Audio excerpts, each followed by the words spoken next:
Les éditions Télème présentent un enregistrement intégral de La Rose Blanche de Glenn Cook, lu par Thierry Debrune. Pour Nancy, parce que, et c'est tout. Chapitre 1er. La plaine de la peur. L'air calme du désert avait la limpidité d'une lentille. Les cavaliers paraissaient figés dans le temps, ils se déplaçaient sans se rapprocher. Nous les avons comptés à tour de rôle.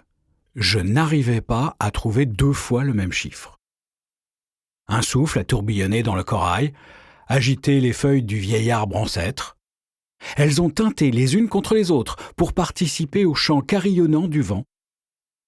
Au nord, la lueur d'un éclair transmuant a profilé l'horizon comme le choc lointain de dieux en guerre.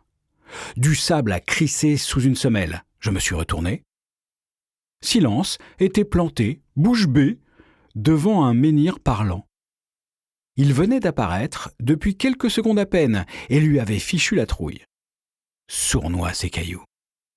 Ils adorent les blagues. « Il y a des étrangers dans la plaine », a-t-il dit.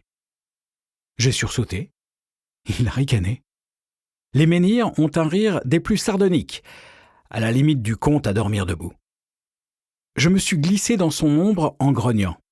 « Ça cogne dehors », a-t-il dit, avant d'ajouter « C'est qu'un œil et Gobelin de retour de tanneur ». Il avait raison et moi tort. J'avais manqué de recul. La patrouille était restée en mission 1 mois de plus que prévu. Nous étions inquiets. Dernièrement, les troupes de la Dame étaient devenues plus actives aux frontières de la plaine de la peur. Le bloc de roche a gloussé à nouveau. Il me surplombait du haut de ses presque 4 mètres. Celui-là était de taille moyenne. Ceux qui atteignent les 5 mètres bougent rarement. Les cavaliers venaient vers nous, pourtant, ils ne paraissaient toujours pas plus proches. Usant pour les nerfs. Les temps sont plus que durs pour la compagnie. Nous ne pouvons nous permettre aucune perte. La disparition d'un de nos hommes serait celle d'un ami de longue date. J'ai compté de nouveau. Le compte m'a eu l'air bon, cette fois. Mais une monture cheminait sans cavalier. J'ai frissonné malgré la chaleur. Ils descendaient une piste vers un ruisseau, à 300 mètres d'où nous les observions, cachés derrière un grand récif. Les arbres marcheurs, le long du cours d'eau, se sont agités bien que la brise ait faibli. Les cavaliers pressaient leur monture. Les bêtes étaient fourbues. Elles traînaient la patte, se sachant pourtant presque au but. Dans le ruisseau, éclaboussure. J'ai grimacé un sourire et tapoté le dos de silence. Ils étaient tous là, tous. Pas un ne manquait. Silence s'est départi de sa froideur naturelle et m'a retourné un sourire. Elmo s'est débusqué du corail pour s'avancer à la rencontre de nos frères. Otto, Silence et moi, nous sommes dépêchés sur ses talons. Derrière nous, le grand disque du soleil matinal bouillait, rouge sang. Les hommes ont mis pied à terre, un sourire aux lèvres. Mais ils avaient piètre allure. Qu'un œil et Gobelin plus encore que les autres. Ils revenaient dans un périmètre où leur talent de sorcier ne servait plus à rien. À cette proximité de Chéri, ils redevenaient aussi ordinaires que le reste d'entre nous. J'ai jeté un coup d'œil en arrière. Chéri émergeait à l'entrée du tunnel, comme un fantôme dans l'ombre, toute blanche. Les gars se sont étreints, puis les vieilles habitudes ont repris le dessus. Tout le monde a fait comme si c'était un jour ordinaire. « Ça a été rude ?» ai-je demandé à qu'un œil. J'ai regardé le type qui les accompagnait. Son visage m'était inconnu. « Ouais. » Le petit homme noir desséché paraissait encore plus diminué que je ne l'avais craint de prime abord. « Ça va ?» J'ai ramassé une flèche. Il s'est frotté les côtes. Blessure musculaire. Derrière qu'un œil, Gobelin a clapi. Ils ont failli nous avoir. 1 mois qu'ils nous traquent, pas moyen de les semer. On va te descendre sous terre, ai-je dit à qu'un œil. Pas d'infection. J'ai nettoyé la plaie. Quand même, je veux jeter un œil. Il me servait d'assistant depuis que je m'étais enrôlé comme médecin de la compagnie. Ces pronostics sont fiables, mais la responsabilité des questions de santé, c'est à moi qu'elle échoua en dernier ressort. Il nous attendait, Toubib. Chérie avait disparu de la bouche du tunnel. Elle s'en était retournée dans l'estomac de notre repère souterrain. Le soleil restait sanglant à l'est, une incidence de la tempête transmuante qui passait. Quelque chose de volumineux a dérivé devant. Une baleine de vent ? Embuscade ? J'ai observé à nouveau la patrouille. On n'était pas les cibles désignées. Ils sont sur le pied de guerre. Ils ouvraient l'œil et le bon. La patrouille avait été chargée d'une double mission. D'une part, contacter nos sympathisants à Tanner pour savoir si les troupes de la Dame sortaient de leur léthargie après une longue accalmie.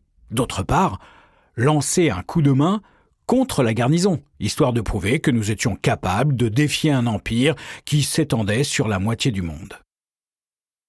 Comme nous passions devant lui, le menhir a répété « Il y a des étrangers dans la plaine, Toubib. Pourquoi faut-il que ce genre de choses m'arrive à moi ? Les grosses pierres m'adressent la parole plus qu'aux autres. » Pour la deuxième fois consécutive, je me suis fait attentif, car le menhir ne répète son message que s'il l'estime crucial. « Ceux qui vous pourchassaient ?» ai-je demandé à qu'un œil. Il a haussé les épaules.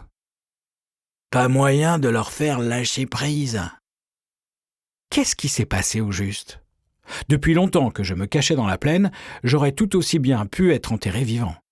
Qu'un œil est resté impassible. Corder racontera. Corder ? Le gars que vous avez ramené ? Je connaissais le nom à défaut de l'homme. Un de nos meilleurs informateurs. Ouais. Mauvaise nouvelle, hein ? Ouais. Nous nous sommes engagés dans le tunnel qui desservait notre taupinière. Notre forteresse puante, moite et moisie, aux boyaux exigus comme ceux d'un terrier. Mais, tout sordide qu'il soit, ce repère symbolise le cœur et l'âme de la rébellion de la nouvelle rose blanche. Le nouvel espoir, comme il se murmure dans les nations sous le joug. Le canular pour ceux qui habitent ici. On n'y est pas mieux que dans les basses fosses infestées de rats de je ne sais quel donjon, sauf que ces résidents, eux, peuvent en sortir. À condition toutefois d'avoir envie de s'aventurer dans un monde où toutes les forces d'un empire se ligueraient contre eux. Chapitre 2 : La plaine de la peur. Corder nous servait d'yeux et d'oreilles à Tanner. Il avait des contacts partout. Son engagement contre la Dame remontait à plusieurs décennies. Il était de ceux qui avaient survécu à son courroux à charme, où elle avait anéanti les rebelles d'antan. En grande partie grâce à la compagnie. À cette époque, nous étions son puissant bras droit. Nous avions attiré ses ennemis dans le traquenard. 250 000 d'hommes avaient péri à Charmes. Jamais bataille n'avait été aussi vaste, aussi terrible, ni son issue à ce point sans appel. Même la défaite sanglante du dominateur dans la vieille forêt avait tué moitié moins d'hommes. Le sort nous avait contraints à changer de camp. Du coup, nous ne pouvions plus compter sur l'aide de personne dans notre combat. La blessure de Quineuil était aussi propre qu'il le prétendait. Je l'ai laissé filer et suis retourné au trot à ma chambre. On avait fait passer le mot. Chérie voulait que la patrouille prenne du repos avant la convocation au rapport. Je tremblais par avance, anxieux d'entendre leurs nouvelles. Un vieux bonhomme fatigué. Voilà ce que je suis. Qu'est devenue ma flamme d'antan, ma fougue, mon ambition ? J'avais des rêves jadis, des rêves que je n'ai toujours pas oubliés. Dans mes mauvais jours, je les dépoussière et les caresse avec nostalgie, et avec un étonnement condescendant devant la naïveté de cette jeunesse qui les avait conçus. Ma chambre croule sous les vieilleries. Mon grand projet. 40 kilos de vieux documents subtilisés au général Murmure du temps où elle servait les rebelles et nous la Dame. Ils sont censés contenir des informations capables de briser la Dame et les asservis. 6 ans que je les détiens. 6 ans que je les épluche en vain. Que d'échecs. Déprimant. Maintenant, le plus souvent, je me contente de les feuilleter, puis je reviens à ces annales. Depuis notre fuite de Genépi, elles ne sont plus guère que mon journal personnel. Ce qui reste de la compagnie ne fait pas de vagues. Les nouvelles qui nous parviennent de l'extérieur sont si maigres et douteuses que je me donne rarement la peine de les noter. En outre, depuis sa victoire contre son mari à Genépi, la dame semble en stase, peut-être plus que nous encore, en proie à une inertie persistante. Trompeuse apparence, bien sûr. La dame joue essentiellement sur l'illusion. Toubib ?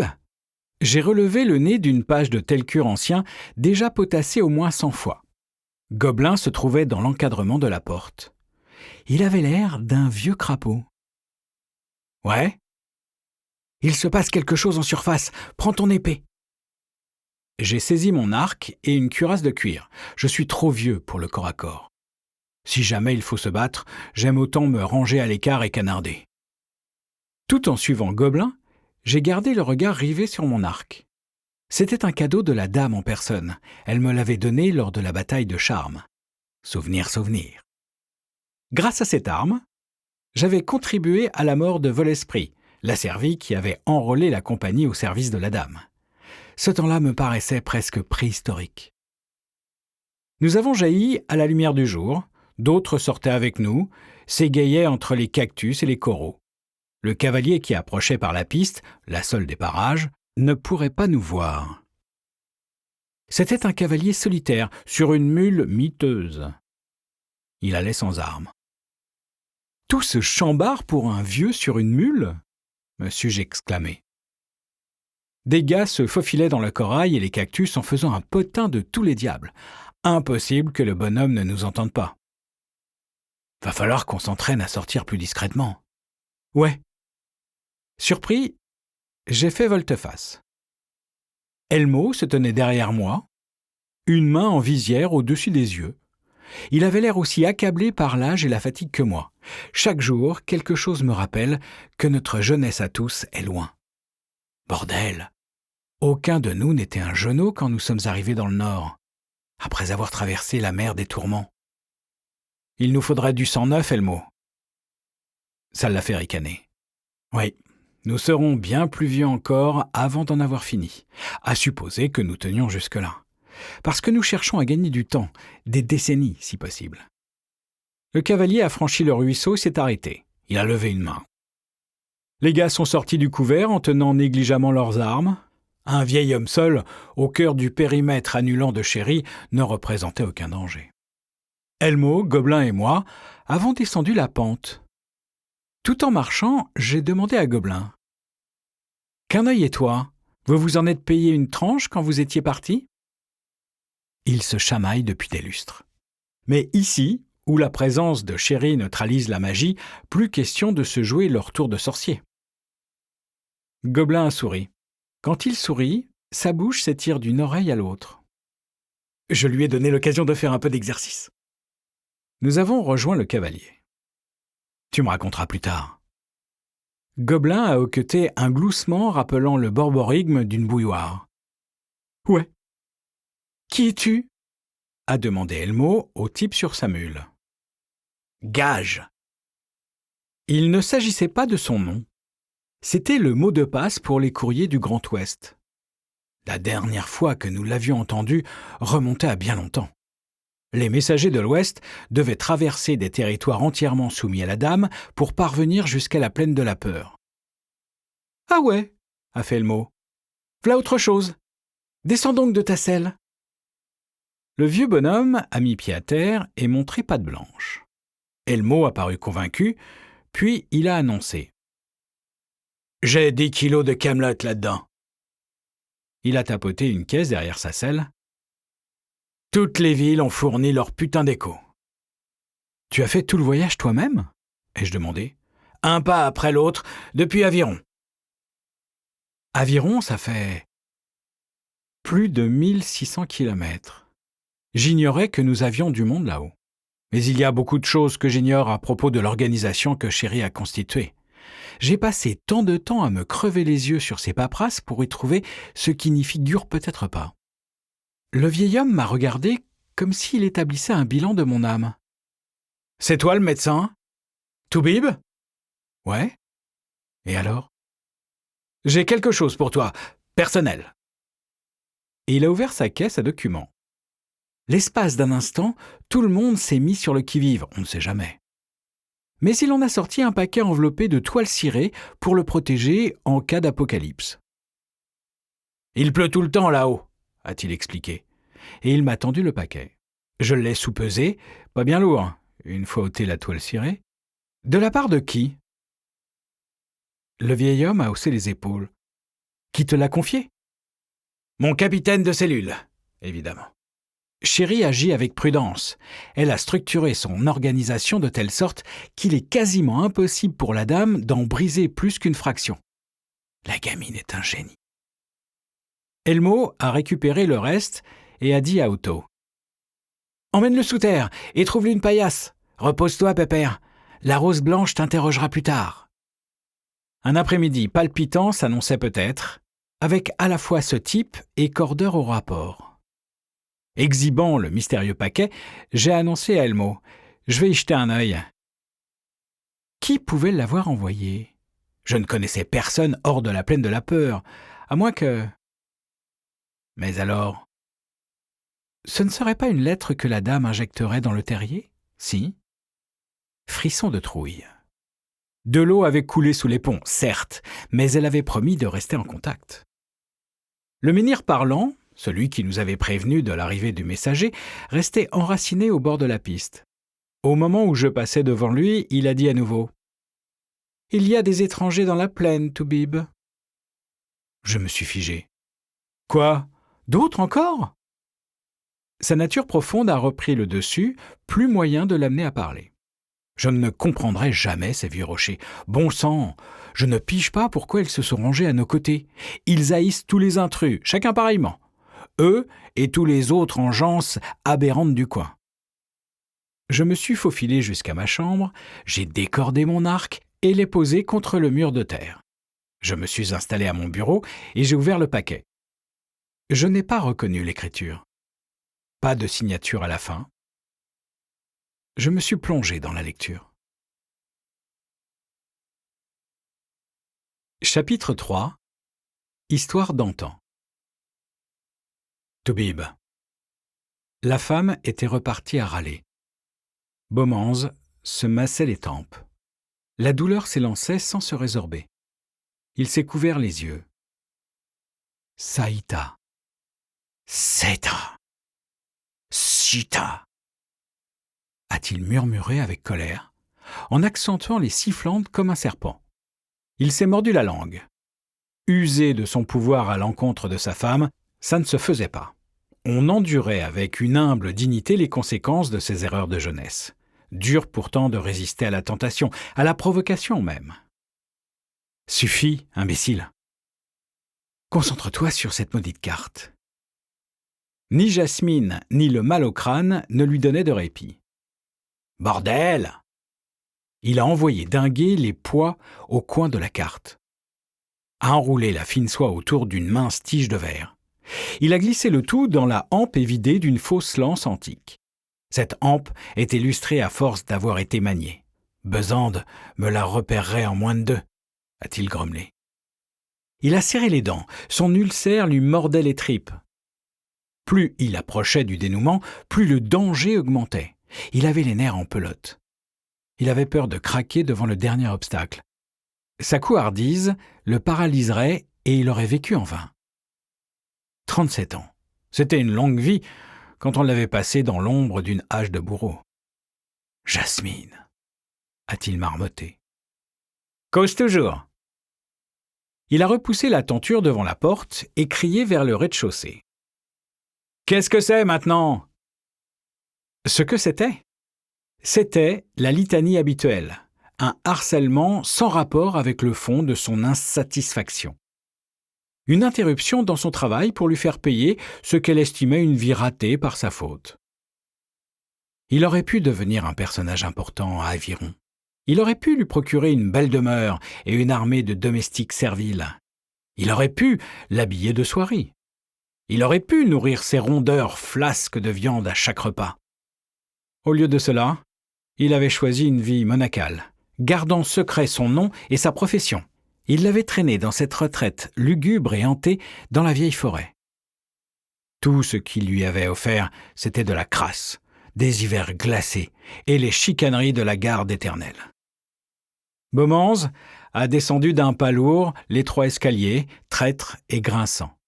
Il a pesté contre sa femme, craché par terre, glissé une pièce d'argent dans sa paume desséchée et l'a poussée dehors en la suppliant de cuisiner pour une fois un repas décent au dîner. Chicanerie ? A-t-il pensé ? Parlons-en de chicanerie, vieille bique. Je vais te dire ce que c'est de vivre avec une perpétuelle géniarde, un vieux sac moche gonflé de rêves juvéniles et insipides. Arrête, Beaumans, a-t-il balbutié. Elle est la mère de ton fils. Rends-lui ce que tu lui dois. Elle ne t'a pas trahi. À défaut d'autre chose, il partageait toujours l'espoir que représentait la carte sur l'étoffe de soie. L'attente était pénible pour elle, qui ignorait ses progrès et savait seulement que presque 4 décennies n'avaient débouché sur aucun résultat tangible. La clochette de la porte du magasin a tinté. Beaumans a endossé son rôle de boutiquier. Il s'est précipité vers l'entrée, petit homme chauve et grassouillet, ses mains aux veines bleues serrées devant son torse. « Tacard !» Il s'est incliné légèrement. « Je ne t'attendais pas si tôt. » Tacard était un marchand d'aviron, un ami du fils de Beaumans, Stan Seal. Il avait les façons directes, l'honnêteté, l'irrévérence que Beaumans se plaisait à voir comme le fantôme de son propre caractère quand il était plus jeune. « Je ne pensais pas revenir si vite, Beau, mais les antiquités font fureur, ça dépasse l'entendement. »« Tu veux un nouveau lot, déjà ? Tu me dévalises ?» En lui-même, la rengaine silencieuse. « Beaumans, il va falloir bosser pour te réapprovisionner. Du temps perdu pour la recherche. » « La domination marche à fond cette année. Laisse tomber ton petit train-train, Beau. Engrange tout ce que tu peux. Pour un peu, l'année prochaine, le marché sera aussi mort que les asservis. » Ils ne le sont pas. Peut-être que je me fais trop vieux pour tout ça, Tacard. Ça ne m'amuse plus de me prendre le bec avec Besande. Bordel. Il y a 10 ans, je provoquais les occasions. Une bonne chamaillerie tuait l'ennui. Et puis les fouilles m'épuisent aussi. Je suis usé. Tout ce dont j'ai envie maintenant, c'est de m'asseoir sous la véranda pour regarder la vie passer. Tout en bavardant, Beaumans exposait ses meilleures antiquités, des épées, des pièces d'armure, des amulettes de soldats et un bouquet presque parfaitement conservé. Une boîte de pointes de flèches décorées de roses gravées, une paire de javelots à lame large dont les fers originels avaient été montés sur des répliques de hampes. « Je peux t'envoyer les gars, tu leur montrerais au creuset, je te payerai une commission. Tu n'aurais qu'à tourner les pouces, sacré pelle hache, Beau, telle cure. Des armes telle cure, j'en vendrais des cargaisons. » Uchitel, pour être précis. Son ulcère l'a élancé. Non, pas de main-d'œuvre. Il ne lui manquait plus que cela. Une bande de jeunes experts penchés par-dessus son épaule pendant qu'il peaufinait ses calculs de terrain. C'était juste une proposition. Désolé. Ne t'en fais pas pour moi. C'est juste que Jasmine m'a tanné toute la matinée. Tu as découvert quelque chose à propos des asservis ? A demandé Tacard à voix basse. Beaumans, rodé depuis des années à jouer la comédie, a affiché une mine horrifiée. Les asservis ? Tu me prends pour un fou ? Je ne m'y risquerais pas, même si je pouvais passer outre le moniteur. Tacard a esquissé un sourire de conspirateur. Bien sûr, hors de question de frauder avec la garde éternelle. Néanmoins, quelqu'un à Aviron payerait cher pour obtenir quelque chose provenant d'un asservi. Il vendrait son âme pour un vestige ayant appartenu à la dame. Il en est amoureux. Elle était connue pour ça. Beaumans a évité le regard du jeune homme. Que lui avait révélé Stans au juste ? Est-ce qu'il ne cherchait pas, aiguillonné par Besande, à lui tirer les vers du nez ? Plus Beaumans vieillissait, moins il goûtait le petit jeu. Ses nerfs souffraient de cette double vie. Il était tenté de tout raconter juste pour se soulager. Non, bon sang, il en avait trop bavé. 37 ans, à creuser et gratter chaque instant, à dissimuler, à donner le change. Dans la pauvreté la plus abjecte, non, il n'abandonnerait pas maintenant. Pas si près du but. À ma façon, j'ai aussi un faible pour elle, a-t-il admis. Mais pas au point d'en perdre la tête. J'appellerais Besande à grands cris si jamais je trouvais quelque chose. Je m'égosillerais même tant que tu m'entendrais depuis Aviron. Bon, comme tu voudras. Thakkar a grimacé un sourire. Je t'ai assez fait attendre. Il a sorti une sacoche de cuir. Des lettres de Stansfield. Beaumans a pris la sacoche. On n'a pas de nouvelles de lui depuis ta dernière visite. Je peux commencer à charger, Beau ? Sûr, vas-y. Machinalement, Beaumans a pris sa liste d'inventaire courant dans un casier. Bif, ce que tu prends. La totalité cette fois, a répondu Thakkar avec un petit rire. Dis-moi ton prix. La totalité ? C'est de la camelote pour moitié. Je t'ai dit, la domination fait fureur. T'as vu Stans ? Comment va-t-il ? Il avait parcouru la moitié de la première feuille. Son fils n'avait rien de bien profond à dire. Ses courriers ne racontaient que des banalités, des lettres de corvée, des lettres d'un fils à ses parents qui ne franchissaient pas le fossé entre eux. Il tient une forme que c'en est écœurant. L'université l'ennuie, continue à lire. Il te réserve une surprise. Thakkar est passé, a dit Beaumans. Un vague sourire aux lèvres, il se dandinait d'un pied sur l'autre. Ce voleur ? s'est renfrognée Jasmine. T'as pensé à te faire payer ? Son visage, triste et flasque, affichait une perpétuelle réprobation. En général, quand elle ouvrait la bouche, c'était pour abonder dans ce sens. Il a apporté des lettres de Stans, là. Il a tendu le paquet. Stans revient à la maison, a-t-il ajouté, incapable de se contenir. À la maison ? Impossible ! Et son poste à l'université ? Il prend une année sabbatique, il viendra cet été. Pourquoi ? Pour nous voir, aider au magasin, prendre du large et finir une thèse. Jasmine est partie à bougonner. Elle n'a pas lu les lettres. Elle n'avait pas pardonné à son fils de partager l'intérêt de son père pour la domination. Ce qu'il vient faire, c'est t'aider à fouiner, où tu n'es pas censé le faire, hein ? Beaumans a dardé des regards furtifs par les fenêtres du magasin. Son existence baignait dans une paranoïa compréhensible. C'est l'année de la comète. Les fantômes des asservis se lèveront pour pleurer la fin de la domination. L'été prochain marquerait le 10e retour de la comète qui était apparue à l'heure ultime de la chute de la domination. Les 10, qui étaient asservis, se manifesteraient avec force. Beaumans avait assisté à un passage de l'astre, l'été de son arrivée dans la vieille forêt, bien avant la naissance de Stansfield. Les tumulus s'étaient peuplés de fantômes, impressionnantes visions. Son ventre s'est crispé d'excitation. Jasmine n'apprécierait sûrement pas, mais ce serait pour cet été. Le terme d'une longue quête. Il ne lui manquait plus qu'une clé. Qu'il la trouve, et il pourrait opérer le contact, commencer à tirer des bénéfices de son travail au lieu d'investir des efforts uniquement. Pourquoi me suis-je embarqué là-dedans ? a ricané Jasmine. Ma mère m'avait prévenu. C'est de Stansfield qu'on parle, femme, notre fils unique. Ah, Beau, ne me fais pas passer pour une cruelle mégère, bien sûr que je l'accueillerai à bras ouverts. Tu crois que je ne l'aime pas, peut-être ? T'en crèverais pas de le montrer. Beaumans a examiné son inventaire. Ce qui reste ne vaut pas un clou, mes vieux os me font mal rien que de penser aux fouilles qui m'attendent. Ses os lui faisaient mal, mais il mourait d'impatience. Reconstituer le stock fournissait un prétexte idéal pour aller fureter aux abords des tumulus. Autant s'y mettre tout de suite. Tu essaies de me faire vider le plancher ? Je n'en ferai pas une maladie.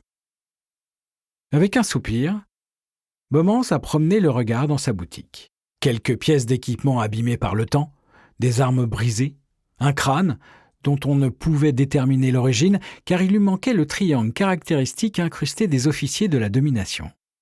Les collectionneurs ne s'intéressaient ni aux ossements de la piétaille ni à ceux des partisans de la rose blanche.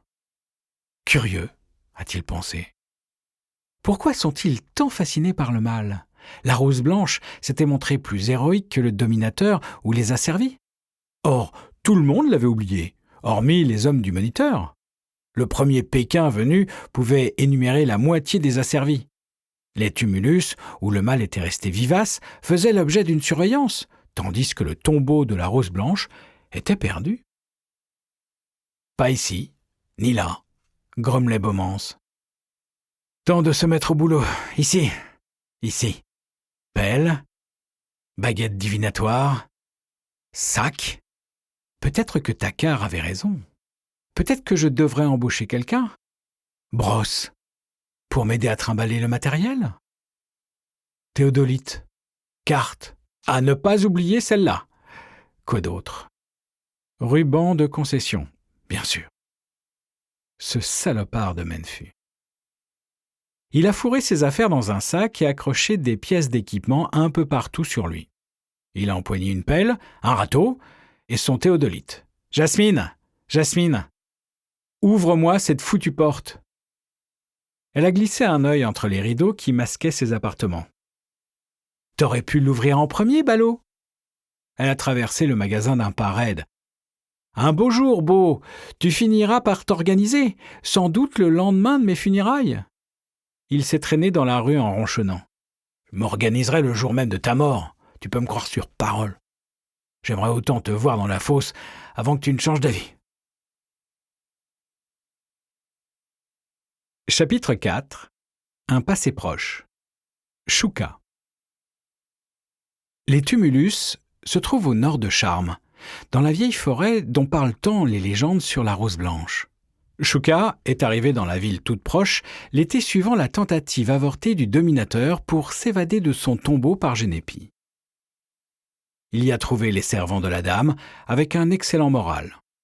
La terrible menace du grand tumulus n'était plus à craindre. La lie des rebelles avait été mise en déroute. L'Empire ne comptait plus d'ennemis dignes de ce nom. La grande comète, présage de toutes les catastrophes, ne poindrait pas avant des décennies. Un dernier germe de résistance subsistait, une enfant qui prétendait être la réincarnation de la Rose Blanche. Mais c'était une fugitive, en cavale, avec les survivants renégats de la Compagnie Noire. Rien à craindre donc. Le rapport de force était écrasant. La dame les balayerait. Chouka est arrivé en boitillant par la route d'Aviron, seul, sac au dos, un bâton dans son poing serré. Il s'est présenté comme un vétéran mutilé des campagnes du Forsberg menées par le boiteux. Il voulait du travail. Et du travail, il y en avait amplement pour qui voulait bien laisser sa fierté de côté. La garde éternelle était grassement rétribuée, beaucoup de ses soldats employaient des hommes de peine pour se soulager de certaines corvées. À cette époque, un régiment était cantonné au tumulus, d'innombrables civils gravitaient autour de la garnison. Chouka s'est fondu dans cette masse. Quand les compagnies et les bataillons ont reçu leur ordre de transfert, il faisait partie du paysage. Il faisait la plonge, soignait les chevaux, nettoyait les écuries, transmettait des courriers, passait le balai, épluchait des légumes, exécutait toutes les tâches qui pouvaient lui rapporter quelques fifrelins. Si ce grand gaillard au teint mat, ténébreux et discret n'avait apparemment pas d'amis, on ne lui connaissait aucun ennemi non plus. Il se mêlait rarement aux autres.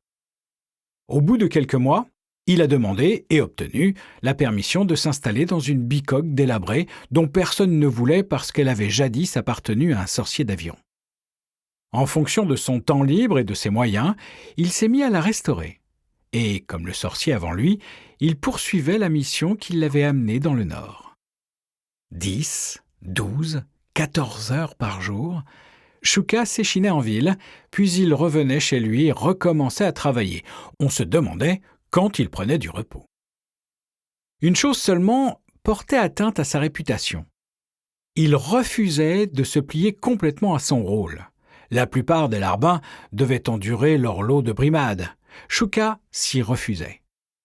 Chaque fois qu'on avait cherché à le persécuter, ses yeux étaient devenus aussi glacés que l'acier en hiver. Un seul homme s'était avisé d'insister malgré ce regard. Chouka lui avait administré une impitoyable correction. Nul ne soupçonnait sa triple vie. À l'extérieur, il était Chouka, l'homme à tout faire, rien de plus. Il donnait le change à la perfection. De retour chez lui, aux heures où il était susceptible d'être vu, il était Chouka le rénovateur, qui bâtissait une nouvelle maison à partir d'une ancienne. Juste avant l'aurore, en revanche, quand tout le monde dormait, sauf la patrouille nocturne, il devenait Chouka, l'homme investi d'une mission. Chouka le rénovateur a trouvé un trésor dans le mur de la cuisine du mage. Il l'a monté à l'étage où Chouka l'homme de l'ombre a surgi des profondeurs. Sur le morceau de papier, on pouvait lire une douzaine de mots griffonnés d'une main tremblante, un message codé. Le long visage ténébreux, qui ne souriait jamais, s'est départi de sa glace. Ses yeux noirs ont brillé, ses doigts se sont posés sur une lampe, l'ont allumée. Chouka s'est assis et, pendant 1 heure, est resté les yeux dans le vague. Puis, le sourire aux lèvres, il est redescendu et sorti dans la nuit. Il a adressé un cordial salut de la main à la patrouille quand il l'a croisée. On le connaissait maintenant, et personne ne lui contestait le droit d'aller se balader en boitillant pour regarder la course des étoiles. Il est revenu à la maison quand il s'est senti plus calme, pas question de dormir. Il a étalé ses papiers et commencé à les étudier, à déchiffrer, à traduire, à rédiger un récit dans une lettre qui ne parviendrait à destination que des années plus tard. Chapitre 5. La plaine de la peur. Qu'un œil est passé pour m'annoncer que Chéri s'apprêtait à interroger Cordeur et le messager. « Elle a l'air mal fichue, Toubib. Tu l'as observée ?»« J'observe, je donne mon avis, elle n'en a cure. Qu'est-ce que tu veux que je fasse ?»« Il reste 20 ans et quelques avant le retour de la comète. Pas la peine qu'elle se tue au travail, non ?»« Va donc le lui dire. Elle me soutient que ce bazar sera terminé bien avant que la comète ne réapparaisse. Qu'il n'y a pas un instant à perdre. » C'est ce qu'elle croit. Mais nous autres avons du mal à suivre, tant elle déploie d'ardeur. Nous sommes isolés dans la plaine de la peur, coupés du reste du monde, et le combat contre la dame perd parfois de son importance. C'est la plaine elle-même qui trop souvent nous préoccupe. Je me suis surpris à distancer qu'un œil. Cet enterrement prématuré ne lui avait pas fait de bien. Privé du recours à ses talents, il avait diminué physiquement. Il commence à faire son âge. Je l'ai attendu. « Gobelin et toi, vous avez profité de votre aventure ?» Il n'a pas réussi à choisir entre le rictus narquois et le renfrogné. « C'est lui qui t'a eu, hein ?» Leur bisbille remonte à l'aube des temps. C'est toujours qu'un œil qui ouvre les hostilités et Gobelin qui les clôt en général. Il a marmotté quelque chose. « Quoi ?»« Yo !» a braillé quelqu'un. « Tout le monde en surface ! Alerte ! Alerte !» Qu'un œil a craché. « 2 fois dans la journée ? Allons bon. » Je savais ce qu'il voulait dire. Nous n'avions pas totalisé 20 alertes depuis que nous étions ici, soit en 2 ans. Et maintenant 2 le même jour ? Invraisemblable. Je me suis rué vers mon arc. Cette fois, nous sommes sortis en faisant moindre affût. Elmo avait poussé de méchants coups de gueule en guise de mise au point. Lumière du jour à nouveau, comme un choc. L'entrée du tunnel était orientée à l'ouest. Nous avions le soleil dans les yeux en émergeant. « Hé, toi espèce d'andouille !» a braillé Elmo. « Qu'est-ce que tu fiches ?» Un jeune soldat se tenait immobile à découvert, le bras tendu. J'ai levé le regard dans la direction qu'il indiquait. « Oh la vache !» ai-je murmuré. « Oh, la putain de saleté de vacherie !» Qu'un œil a vu aussi. « Asservi !» Le point volant a pris de l'altitude, contourné notre retraite en décrivant une spirale concentrique. Tout à coup, il s'est mis à tanguer. « Ouais, asservi. » Murmure ou trajet ? « Ça fait chaud au cœur de revoir les vieux potes !» a lancé Gobelin en nous rejoignant. Nous n'avions pas vu d'asservis depuis notre arrivée dans la plaine.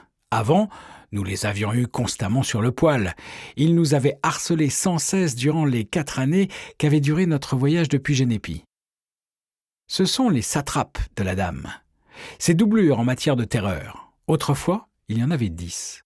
À l'époque de la domination, la dame et son mari avaient réduit en esclavage les plus puissants de leurs contemporains pour en faire leurs instruments. Les 10 qui étaient asservis.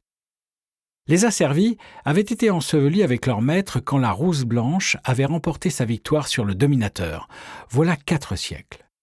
Et ils sont revenus à la surface avec la dame, il y a de cela 2 passages de la comète. À force de luttes intestines, car certains d'entre eux étaient restés loyaux envers le dominateur, la plupart ont péri. Mais la dame s'est procuré de nouveaux esclaves. Plume, Murmure, Trajet. Plume est le dernier des anciens. Le boiteux ont mordu la poussière à Génépi quand nous avons neutralisé la tentative de résurrection du dominateur. Il en restait 2, Murmure et Trajet. Le tapis volant avait tangué en frôlant la zone où l'influence annihilante de Chéri s'exerçait suffisamment pour neutraliser la force qui le maintenait en vol. L'asservi a viré de bord, dégringolant vers l'extérieur, et s'est écarté assez loin pour reprendre complètement le contrôle de son engin. Dommage qu'il n'ait pas chuté vers l'intérieur, ai-je commenté, comme une caillasse. Ils ne sont pas idiots, a dit Gobelin. Ils cherchent juste à nous repérer pour l'instant. Il a secoué la tête, frissonné. Il savait quelque chose que j'ignorais, sans doute une nouvelle apprise lors de son expédition hors de la plaine. Une opération se met sur pied ? Ai-je demandé. Ouais, qu'est-ce que tu fiches, gueule de hareng ? A-t-il lancé avec un œil. Regarde donc ce qui se passe. Le petit homme noir ignorait l'asservi. Il scrutait des falaises creusées par les vents violents au sud.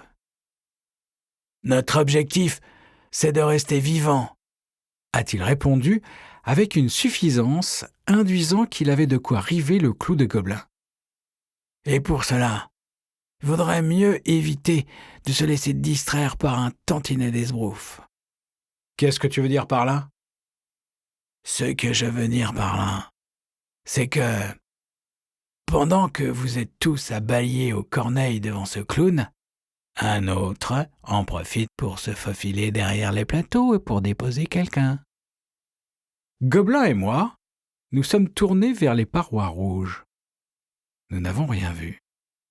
Trop tard, a dit Querneuil. Il est parti. Mais je pense que quelqu'un aurait intérêt à aller ramasser l'espion. Il m'a convaincu. Elmo, amène-toi. J'ai expliqué au sergent. Il commence à bouger, a-t-il murmuré, juste au moment où je me prenais à espérer qu'il nous avait oubliés. Il n'y avait aucun risque, a fait Gobelin. Tu peux en être sûr. À nouveau, j'ai eu l'impression qu'il avait quelque chose en tête. Du regard, Elmo a ratissé le terrain entre nous et les falaises. Il le connaissait comme sa poche, ainsi que nous tous. Un beau jour, connaître ce terrain mieux que celui qui nous pourchassera nous sauvera peut-être la mise. « Ok !» a-t-il murmuré pour lui-même. « Je le vois. Je prendrai 4 gars avec moi, après avoir vu le lieutenant. » Le lieutenant ne monte pas lors des alertes. Lui et 2 autres campent devant la porte des appartements de Chéri. Si jamais l'ennemi doit parvenir jusqu'à elle, il leur sera d'abord passé sur le corps. Le tapis volant s'est éloigné vers l'ouest. Je me suis demandé pourquoi aucune créature de la plaine ne s'en était prise à lui. Je suis retourné jusqu'au menhir qui m'avait adressé la parole. Je le lui ai demandé. Au lieu de me répondre, il a dit « C'est le début, Toubib. Note bien ce jour. »« Ouais, d'accord. » Alors je l'ai appelé le jour du commencement, bien que, par certains aspects, tout ait commencé des années auparavant. Ça a été le jour de la première lettre, le jour de l'asservi et le jour de Tracker et du chien saigne-crapaud. Le menhir a prononcé une dernière remarque. Il y a des étrangers dans la plaine. Ça ne dédouanait pas les différentes créatures volantes d'avoir laissé passer l'asservi sans réagir. Elmo est revenu. Le menhir prévient qu'on pourrait recevoir d'autres visiteurs. Elmo a haussé un sourcil. Vous prenez les 2 prochains tours de garde, Silence et toi ? Ouais. Soyez prudents, Gobelin, Querneuil, venez ici. Ils se sont consultés. Et puis Elmo a désigné 4 gemeaux, et il est parti en chasse. Chapitre 6. La plaine de la peur. Je suis monté pour mon tour de garde. Aucun signe d'Elmo et de ses hommes. Le soleil déclinait. Le menhir avait disparu. Aucun bruit, hormis la voix du vent. Silence s'était assis à l'ombre au cœur d'un récif de milliers de coraux que tachetaient les rayons du soleil filtrés par leurs branches tourmentées. Le corail constitue un couvert efficace. Rares sont les habitants de la plaine qui défient son poison. Ce qui met le guetteur en danger, ce sont les pièges exotiques qu'on trouve ici, plus encore que nos ennemis. Je me suis contorsionné, baissé pour éviter les épines mortelles, et j'ai rejoint Silence. Il est grand de taille, filiforme et vieillissant. Ses yeux noirs paraissaient braqués sur des rêves depuis longtemps envolés. J'ai posé mes armes. Du neuf ? Il a remué la tête, à peine assez pour esquisser un signe négatif. J'ai disposé les coussins que j'avais apportés. Le corail se tordait autour de nous, des branches et des éventails grimpaient jusqu'à 6 mètres de haut. Nous ne pouvions pas voir grand-chose à part le gué du ruisseau, quelques menhirs inertes et les arbres marcheurs dans la pente au loin. Un arbre solitaire se dressait près du cours d'eau, racines plongées dans le courant. Comme s'il avait perçu mon regard, il s'est mis à battre en retraite lentement. La plaine visible est aride. On y trouve la flore et la faune habituelles d'un désert. Lichens, broussailles naines, serpents et lézards, scorpions et araignées, chacals et petits rongeurs, mais en assez grand nombre.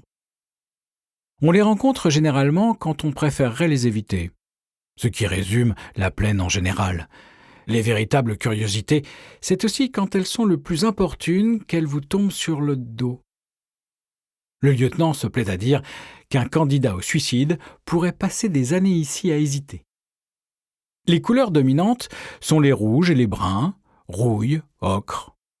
Les falaises des plateaux sont d'un grès rouge sang ou vineux, ici ou là veinées d'une inégale strie orangée. Le corail se dissémine en récifs blancs ou roses. Il n'y a pas à proprement parler de verdure.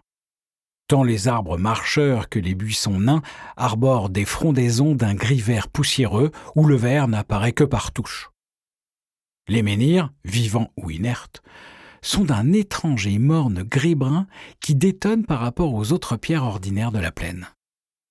Une ombre immense a glissé sur les ébolies accidentées qui s'étalaient au pied des falaises. Elle couvrait plusieurs hectares, trop dense pour être celle d'un nuage.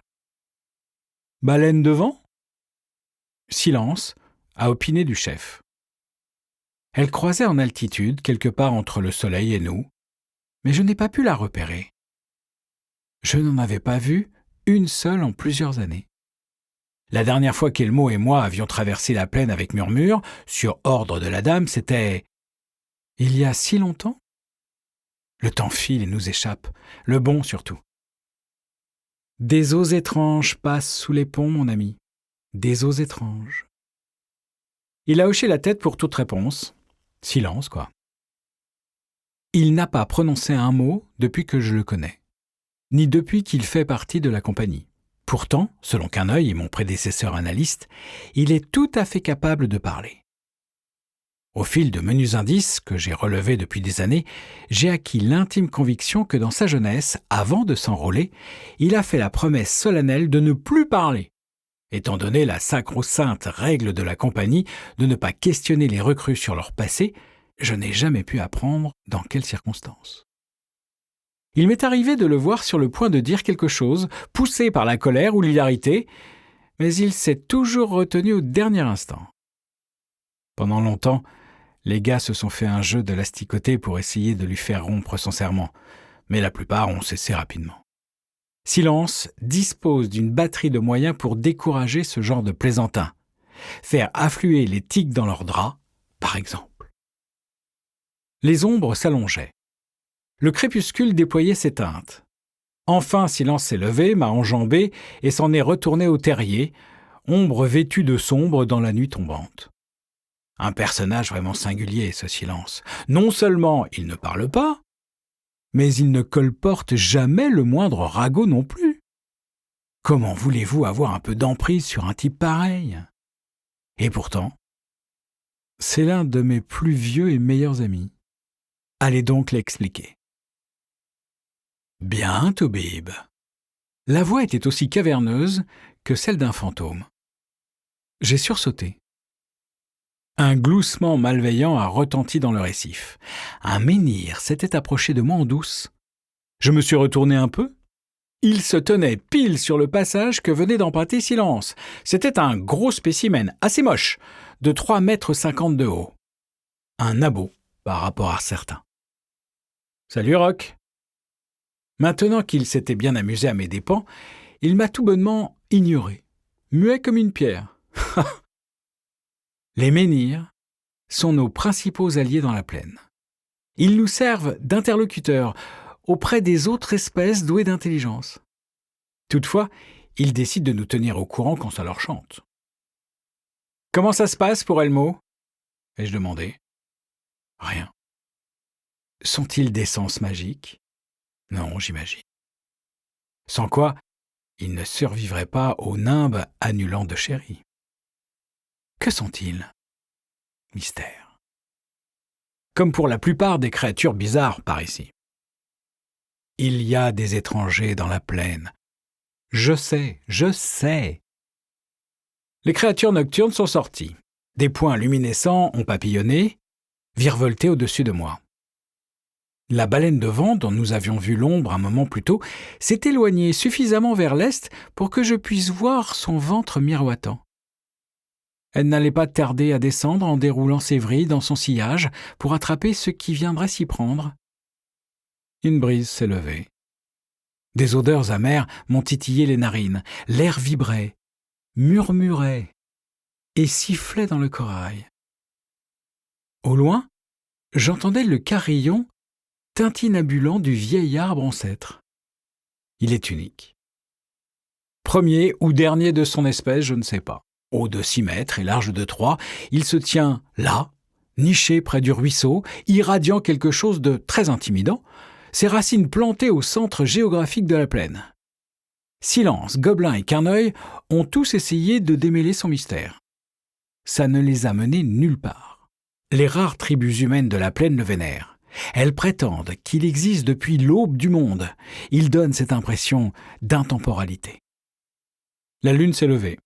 Alors que je la regardais, pleine et engourdie au ras de l'horizon, j'ai cru voir quelque chose passer devant. Asservi ou bestiole de la plaine ? Un boucan a retenti près de l'entrée du souterrain. J'ai râlé. Je n'avais pas besoin de ça. Gobelin et Querneuil.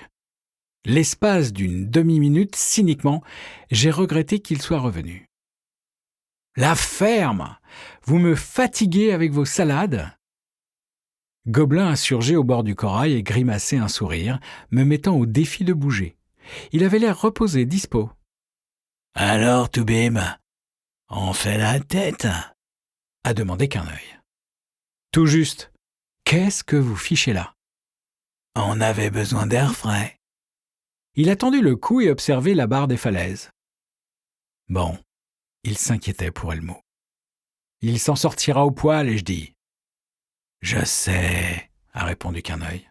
Je t'ai menti. C'est Chéri qui nous envoie. Elle a aperçu du mouvement à la périphérie orientale de sa zone de nul. Ah ? Je n'ai pas pu savoir ce que c'était, Toubib. D'un coup, il était sur la défensive, chagriné. Sans Chéri, il aurait su. Il éprouvait ce que j'aurais ressenti dépouillé de mon matériel médical, impuissant à faire ce à quoi il s'était entraîné toute sa vie. « Qu'est-ce que tu vas faire ?»« Allumer un feu. »« Hein ?» Le feu crépitait. Querneuil s'est montré si ambitieux qu'il a ramassé dans les parages assez de bois mort pour chauffer une légion. Les flammes ont repoussé l'obscurité au point qu'il m'a bientôt été possible de distinguer le terrain jusqu'à 50 mètres derrière le ruisseau. Les derniers arbres marcheurs étaient partis. Ils avaient sûrement détecté la venue de Querneuil à l'odeur. Gobelin et lui ont traîné un arbre abattu de type ordinaire. On ne touche pas aux marcheurs, sauf pour redresser les maladroits qui trébuchent sur leurs racines. Ça n'arrive pas souvent du reste. Ils ne se déplacent guère. Les deux sorciers se sont pris le bec, s'accusant mutuellement de laisser l'autre porter le gros de la charge. Ils l'ont lâché. « On dégage !» a dit Gobelin. Et l'instant d'après, ils avaient disparu. Déconcerté, j'ai scruté les ténèbres. Je n'ai rien vu ni entendu. Je me suis senti soudain accablé de fatigue, luttant contre le sommeil. J'ai commencé à débiter l'arbre, histoire de m'occuper. Alors, je me suis rendu compte qu'il se passait quelque chose d'étrange. Je me suis figé dans mon mouvement. Depuis combien de temps ces menhirs se regroupaient-ils ?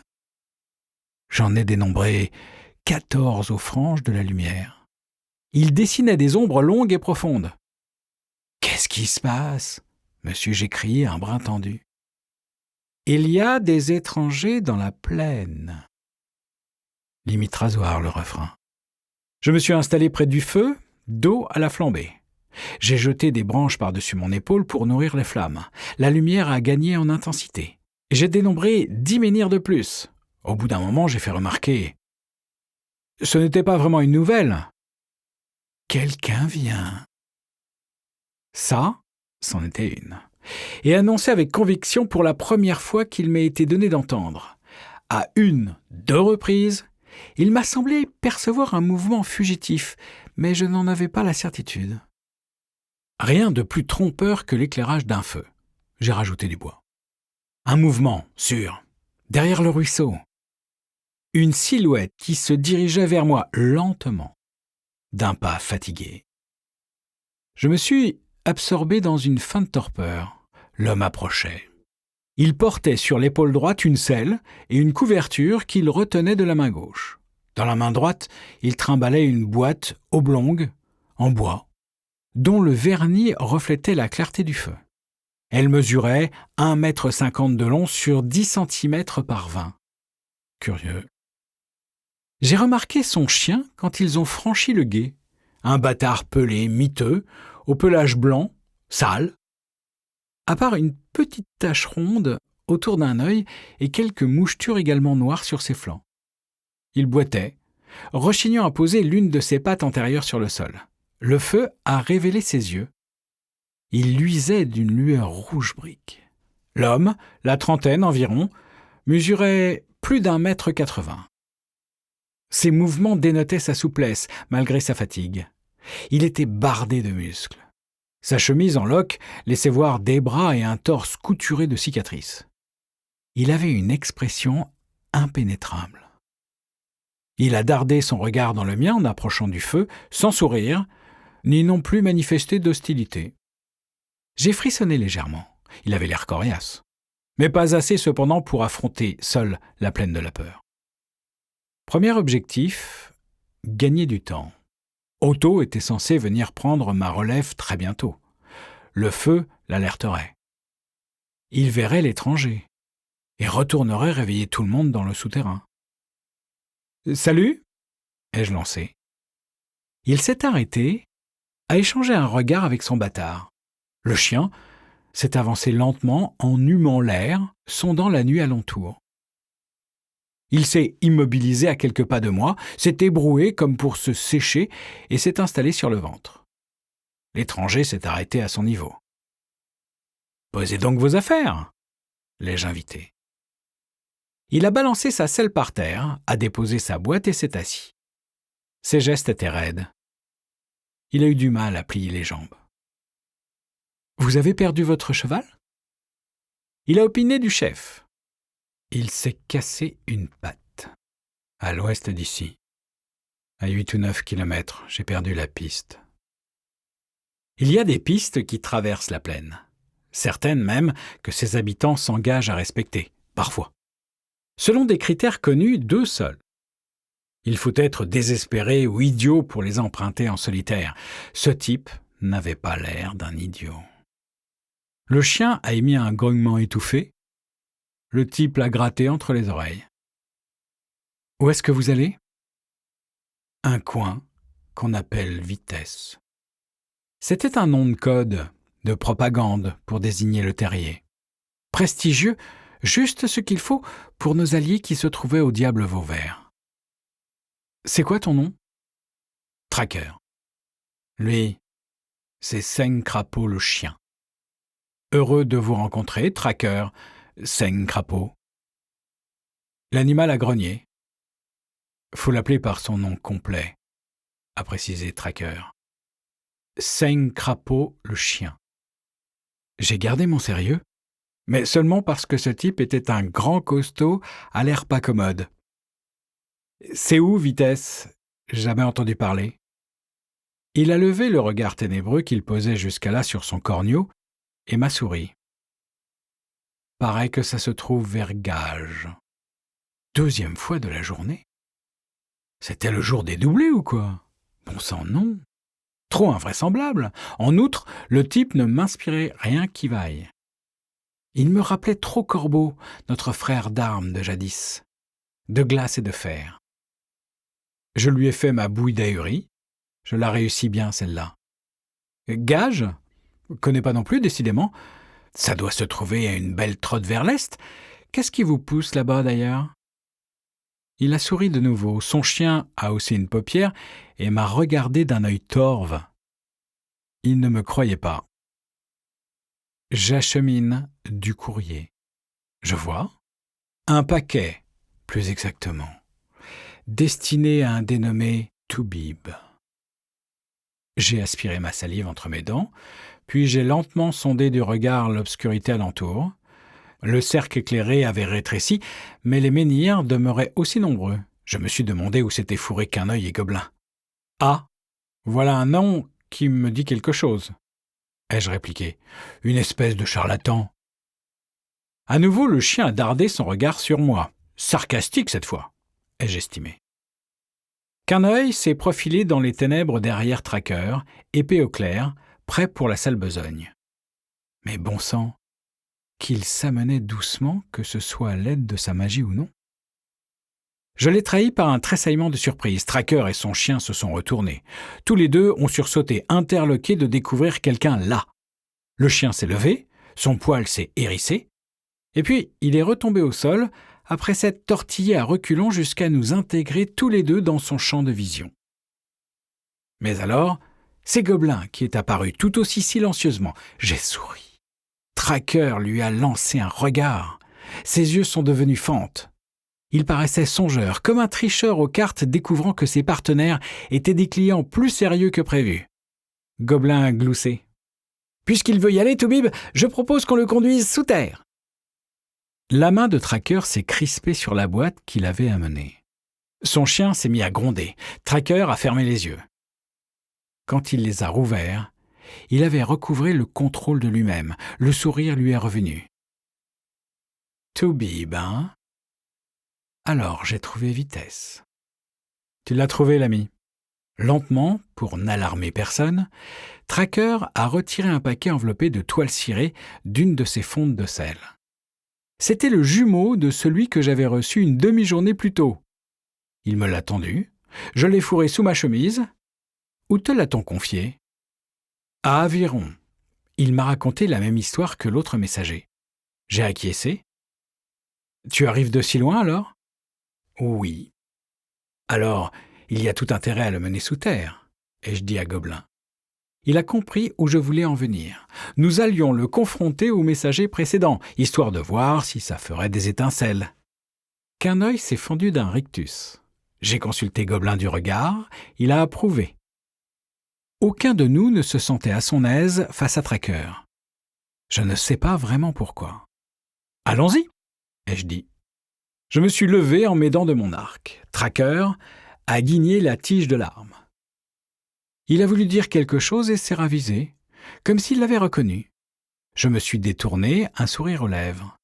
Peut-être qu'il s'imaginait aux prises avec la dame. « Suis-moi !» Il a obtempéré. Gobelin et Quin'Œil lui ont emboîté le pas sans que ni l'un ni l'autre ne l'aide à porter son barda. Son chien boitillait à son côté, tête basse. Avant de m'engager dans le souterrain, j'ai regardé vers le sud inquiet. Quand Elmo allait-il revenir ? Nous avons laissé Tracker et son clébard sous bonne garde dans une cellule. Ils n'ont pas protesté. Je suis retourné à ma chambre après avoir réveillé Otto en retard. J'ai essayé de dormir, mais ce fichu paquet posé sur la table m'interpellait à grands cris. Je n'étais pas sûr d'avoir envie de lire son contenu. C'est lui qui a gagné. Chapitre 7. La seconde lettre. Toubib.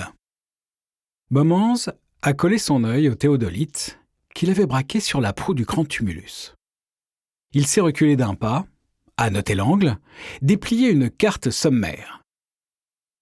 Il se trouvait sur le site même où il avait déterré la hache Telcure. Si seulement les descriptions de Nécrome étaient moins vagues. Mettons que le flanc de leur formation se déployait par là, logiquement.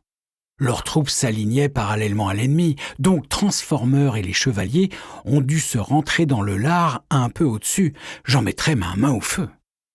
Une légère élévation renflait le terrain. Bon, les trésors enfouis seraient sans doute moins endommagés par les nappes phréatiques. Mais quelle densité de végétation en revanche! Chênes rabougris, églantiers, lierre toxique, surtout du lierre toxique. Bomance détestait cette plante pestilentielle. Il s'est mis à se gratter rien qu'à y songer. Bomance! Hein? Il a fait volte-face en brandissant sa pelle. Oh là, du calme, Beau.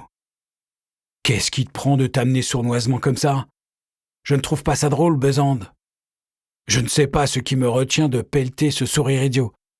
Oh, c'est pas ton jour, on dirait. Besande était un vieil homme mince, de l'âge de Bomance approximativement. Ses épaules s'affaissaient dans le prolongement de son cou tendu en avant, comme pour renifler une piste. De grosses veines bleues sillonnaient le dos de ses mains. Il avait la peau tavelée. Mais qu'est-ce que t'espères à jaillir du buisson comme un beau diable? Du buisson? Quel buisson? Ta conscience te travaille, Beau? Besande, tu essaies de me pincer depuis la Saint-Glinglin. Pourquoi tu n'abandonnes pas? D'abord, c'est Jasmine qui me tanne, puis Takar qui m'achète tout mon stock et me contraint à le reconstituer, et maintenant c'est toi qui viens me casser les pieds? Fiche-moi la paix, je suis pas d'humeur. Besande s'est tordu la bouche en un large sourire qui a révélé ses chicots carriés. Je ne t'ai jamais pris, Beau, mais ça ne veut pas dire que t'es innocent. Ça veut juste dire que je ne t'ai jamais pris. Si je ne suis pas innocent, tu dois en trimballer une sacrée couche pour ne pas m'avoir pris en 40 ans. Bon sang, tu ne peux pas nous faciliter un peu la vie à tous les deux? Besande s'est esclaffé. D'ici peu, tu ne m'auras plus sur le dos, va. Ils vont me coller à la retraite. Bomance s'est accoudé à sa pelle, a considéré le garde. Besande exsudait une douleur sourde. Vraiment? Je suis désolé. Et pour cause. Mon remplaçant pourrait être assez malin pour te choper. Arrête ça. Tu veux savoir à quoi je m'emploie? J'essaye de deviner par où sont descendus les chevaliers Telcure. Takar voudrait des pièces sortant de l'ordinaire. C'est le mieux que je puisse faire, sans pour autant passer la limite et te fournir un prétexte pour me faire pendre. Passe-moi cette baguette divinatoire. Besande lui a tendu l'objet. Pillage de tombe, hein? C'est à ça que t'encourages Takar? Des lames de glace ont foyé Bomance. La remarque n'avait rien d'anodin. Va-t-on continuer éternellement sur ce ton? Est-ce qu'on ne se connaît pas depuis assez longtemps pour arrêter de jouer au chat et à la souris? Ça m'amuse, Beau. Besande l'a entraîné jusqu'au monticule embroussaillé. Il va falloir essarter le terrain. Je n'arrive plus à fournir. Manque de main-d'œuvre et d'argent. Ce serait bien que tu t'en charges au plus vite. C'est justement par ici que je voudrais mener mes fouilles. Mais ce lierre toxique, ah, ce lierre, méfie-t'en, Beau. Besande a ricané. Chaque été, Bomance souffrait de quantité de troubles divers dus aux plantes.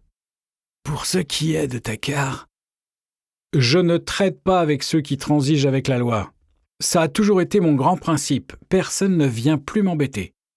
Douteux, mais admettons. La baquette de Beaumance a frémi. « Je vais devoir aller me flanquer dans cette saleté, en plein milieu. »« T'en es sûr ? Regarde comme elle tressaute.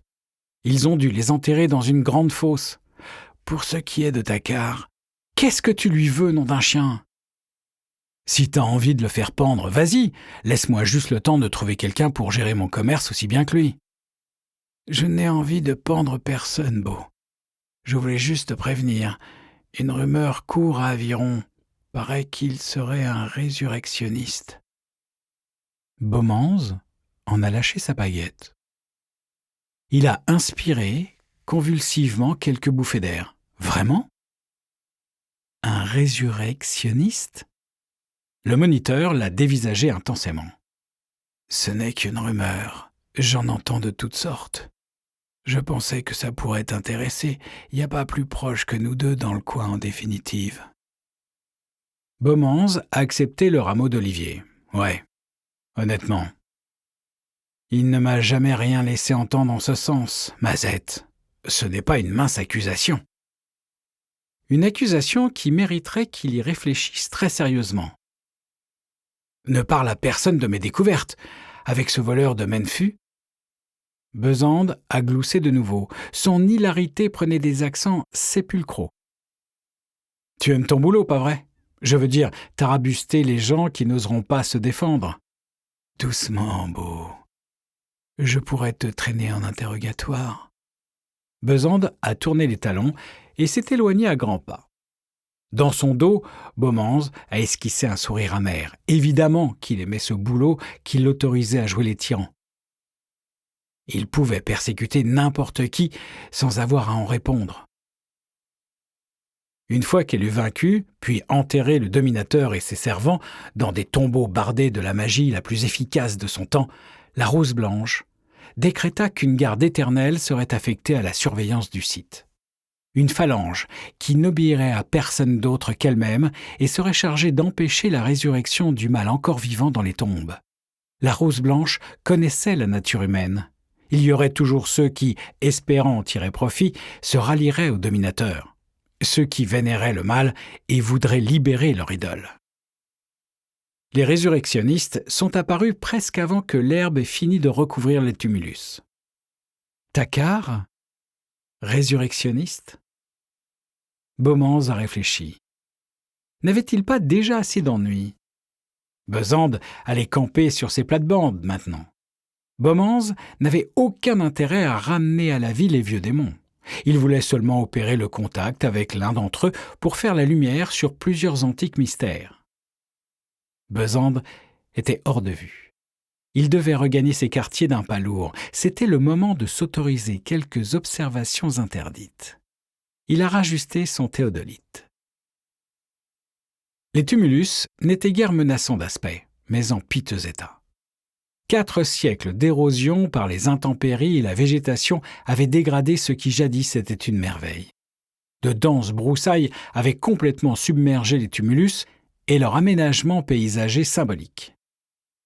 La garde éternelle n'avait plus les moyens d'assurer l'entretien nécessaire depuis longtemps. Le moniteur Besande s'acharnait à mener contre le temps un combat d'arrière-garde. Rien ne poussait bien sur les tumulus. La végétation restait chétive, malingre. Pourtant, elle masquait souvent les formes des tombes, des stèles et des fétiches qui claquemuraient les asservis. Beaumance avait passé sa vie à identifier chaque sépulture, à localiser chaque asservi, à reconnaître le moindre menhir ou fétiche. Sa grande carte, son trésor de soie était presque complet. Il serait bientôt en mesure de pénétrer dans le dédale. Grande était sa tentation d'essayer avant même d'être fin prêt, tant il touchait au but. Mais il n'était pas idiot. Son projet, c'était de récolter le nectar de la plus vénéneuse des plantes. Il ne devait pas commettre la moindre faute. D'un côté, il y avait Besande, de l'autre, la vieille et perfide Calamité. Mais en cas de décès, en cas de décès. S'il opérait son contact et soutirait les secrets, les connaissances humaines feraient un bond gigantesque. Il deviendrait le plus puissant des mages vivants. Son renom s'étendrait à la vitesse du vent. Jasmine obtiendrait tout ce qu'elle se plaignait d'avoir sacrifié, si il opérait le contact. Et il le ferait, parbleu. Ni la peur, ni la faiblesse de l'âge ne le retiendraient maintenant. Quelques mois encore, et il posséderait la dernière clé. Beaumans vivait depuis si longtemps dans le mensonge qu'il se mentait souvent à lui-même. Même dans ses moments de lucidité, il ne s'avouait jamais sa motivation profonde, son amour platonique pour la dame. C'était elle qui l'intriguait depuis le tout début, elle qu'il voulait contacter, elle qui conférait à toute littérature ce caractère si fascinant. De tous les seigneurs de la domination, elle était la plus mystérieuse, la plus auréolée de mythes, la moins souillée par l'histoire. Certains érudits lui prêtaient une beauté de tout temps incomparable et prétendaient qu'il suffisait de la voir pour tomber en esclavage. Certains disaient qu'elle avait été le véritable mobile de l'avènement de la domination. Peu d'entre ces lettrés reconnaissaient que leurs documents n'étaient guère que des fables à l'eau de rose. La majorité n'en avait cure et continuait de les agrémenter. Beaumans, alors même qu'il était encore étudiant, n'avait cessé de s'en étonner. De retour dans sa mansarde, il a étalé sa carte de soie. Il n'avait pas entièrement perdu sa journée. Il avait localisé une stèle qu'il n'avait jamais vue et identifié le charme qui s'y ancrait. Et il avait trouvé le site Telcure. Avec ça, il pourrait faire bouillir la marmite. Il a contemplé sa carte comme si à force de volonté, il allait pouvoir trouver les informations manquantes. La carte comportait 2 figures. En haut, une étoile à 5 branches insérée dans un cercle. Il s'agissait de la forme du tumulus tel qu'il avait été construit. L'étoile avait été surélevée de 2 mètres par rapport au niveau du sol et étayée par des dalles de calcaire. Le cercle représentait la rive interne d'une douve dont la terre extraite avait servi à bâtir les tumulus, l'étoile et un pentagone qui la coiffait. Aujourd'hui, la douve n'était plus que marécage. Les prédécesseurs de Besande s'étaient avérés incapables de lutter contre la nature. À l'intérieur de l'étoile, et reliant ses pointes rentrantes, s'élevait un pentagone, lui aussi haut de 2 mètres. Ces murs de soutènement s'étaient éboulés, mangés par la végétation.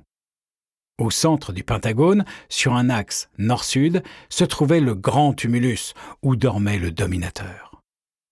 À l'extrémité de chaque pointe de l'étoile sur la carte, Beaumans avait inscrit les chiffres impairs de 1 à 9, avec chacun un nom. Vol-esprit, transformeur, rot de la nuit, tempête, craque les eaux. Il connaissait les occupants des 5 tumulus extérieurs. Les 5 pointes rentrantes étaient pareillement annotées de chiffres en partant à droite de la base de la branche orientée vers le nord. Au numéro 4 se trouvait le hurleur. Au 8, le boiteux.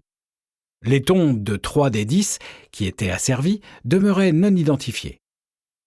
Qui donc se trouve dans ce fichu 6e tumulus ? A marmotté Beaumans. Il a frappé la table du poing. Bon sang ! En 4 ans, toujours pas le moindre indice. Le voile dissimulant son identité était l'ultime véritable obstacle. La suite ne serait qu'une mise en pratique technique. Il faudrait neutraliser les sortilèges de protection et opérer le contact avec le grand tumulus sur le tertre central. Les mages de la Rose Blanche avaient laissé nombre de livres exaltant leur prouesse dans leur art, mais sur l'emplacement de leurs victimes, pas un mot. Telle est la nature humaine. Besande se vantait volontiers de la taille du poisson qu'il avait pêché, de la qualité de ses appâts. Mais il était bien rare qu'il montre ses prises. Sous le schéma de l'étoile, Beaumans en avait dessiné un 2e figurant le tertre central. C'était un rectangle orienté sur un axe nord-sud, truffé de colonnes de symboles. Nous espérons que vous avez apprécié cet aperçu. Pour continuer à écouter ce livre audio sur Google Play Livres, utilisez le lien dans la description de la vidéo.